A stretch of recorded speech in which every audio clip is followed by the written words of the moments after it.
Je m'appelle Céliba, je suis sociologue et membre de la société civile sénégalaise.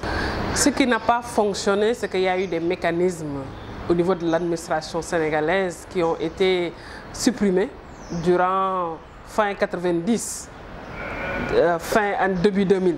Donc aujourd'hui, en termes de nomination, en fait, aujourd'hui c'est le personnel des partis politiques, ou bien une fois qu'on est au pouvoir, c'est le personnel du parti au pouvoir qu'on utilise dans l'espace politique de manière globale, dans l'espace public, l'administration, etc. Je donne juste un exemple par rapport aux nominations des directeurs, des agences ou autres, mais c'est un personnel politique qu'on est en train de servir en fait. Et la territorialisation des politiques, pour une bonne territorialisation des politiques, pour une bonne mise en œuvre des politiques, on a besoin de personnes qui ont le minimum de compétences, des technocrates pour pouvoir aller être dans les fourneaux. Donc moi, c'est des postes aujourd'hui qui devaient être des postes à compétition. Pour être directeur dans ce pays, il faut compétir.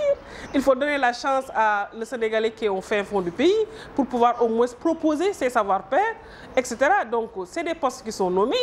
Les chargés de programme, aujourd'hui, moi, je suis impliquée dans l'évaluation de beaucoup de programmes de l'État, des milliards et des milliards. Certains chargés de programme qui n'arrivent pas un peu à bien gérer le programme.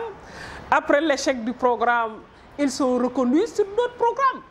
C'est frustrant.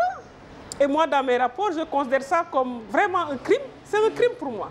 Parce que c'est l'argent du contribuable sénégalais, c'est l'argent des prêts que l'État s'endette pour pouvoir mettre en œuvre certains programmes. Et du coup, en termes de mise en œuvre, ça pose problème. Parce que le problème, encore une fois, du Sénégal, ce n'est pas un problème de texte ni de documents, mais c'est la mise en œuvre. Donc, il faut mettre à la tête des postes de responsabilité les bonnes personnes. Donc c'est à ce niveau-là que j'alerte. En dehors de ça, actuellement nous sommes dans tout ce qui est pétrole et de gaz.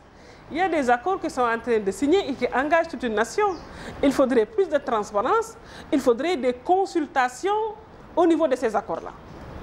Parce que c'est 2-3 personnes qui engagent tout un pays sur 60 ans, 50 ans.